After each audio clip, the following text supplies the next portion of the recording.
On ne peut pas sortir un vaccin qui aurait des effets secondaires graves importants. Donc nous n'aurons pas le vaccin en novembre. En tout cas, nous ne pourrons pas le diffuser de façon très large. Il va falloir plus de temps. En revanche, on peut espérer, même si ça n'est pas certain, on peut espérer un vaccin entre janvier et juin prochain. Donc le tout, c'est d'atteindre le moment où on pourra vacciner les gens les plus fragiles, parce qu'il ne serait pas raisonnable de vacciner 100% des Français. On va vacciner les gens âgés et les gens à risque. Et s'ils veulent se vacciner, parce que ça c'est quasiment un autre débat. Ça peut être obligatoire. La vaccination contre vous la vous rendez compte variole, le risque qu'on prend? On n'a aucun recul.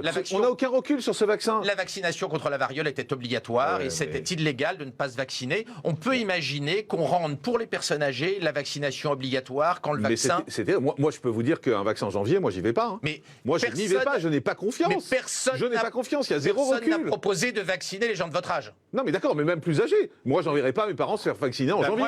Moi, je ferai vacciner ma maman mais comment vous pouvez sur le champ. Comment vous pouvez être certain d'un vaccin dont on n'a aucun recul? Si l'on sort le vaccin raisonnablement et pas comme... Mais en janvier, vous parlez de janvier, vous rendez compte? On aura le scientifique, c'est Jean-Marc Morandi. Non, mais c'est mon avis. Scientifique. Je suis désolé, c'est pas... Oui, c'est la vaccine. Il ne faut pas qu'on casse l'idée de la vaccination qui, déjà, notamment dans notre pays, est fragilisée par des dates avancées pour faire monter le cours de la bourse ou augmenter le nombre de Est-ce que c'est ce que j'ai fait? Je me suis opposé à Trump qui veut aller trop vite.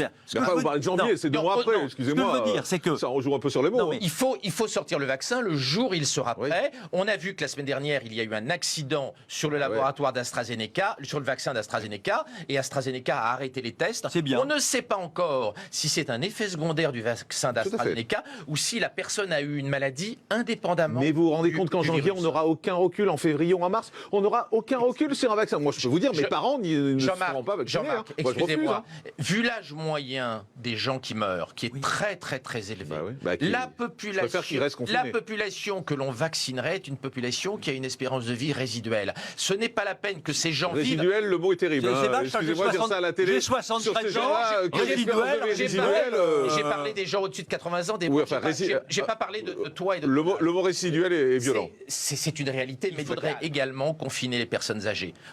Si l'on voulait limiter le nombre de morts au maximum, mais on ne peut pas laisser des gens qui n'ont pas beaucoup de mois ou d'années d'espérance de vie bloqués sans voir leurs petits-enfants. Donc on est face à des dilemmes.